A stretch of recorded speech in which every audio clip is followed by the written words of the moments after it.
கோவமா இருக்கீங்க, என்ன ஆச்சு? ஏன் கோவமா இருக்குன்னு தெரியாதுல்ல உனக்கு? ஏன்னு தெரியலங்க.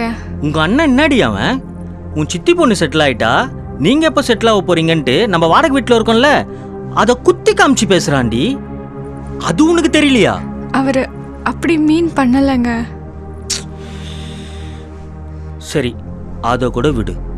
குழந்தை எப்போன்னு கேட்குறான், அது நம்ம டிசைட் பண்ணது தானே. அவன் எதுக்கடி அதெல்லாம் கேட்குறான்?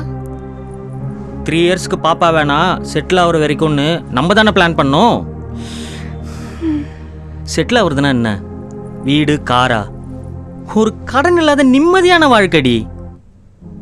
இப்போ 30,000 வாங்குறேன், 70,000 வாங்குற வரைக்கும் பார்த்துக்கலாம். உன்னை இப்போ நல்லா தானே பார்த்துக்கிறேன், அது மாதிரி வர பாப்பாவையும் நல்லா பார்த்துக்கணும்ல. இந்த விஷயம் எல்லாம் அவங்களுக்கு தெரியாது இல்லைங்க. அப்போ அவன் என்ன வேணாலும் பேசுவான், நான் அமைதியாக கேட்டுக்கணும்ல.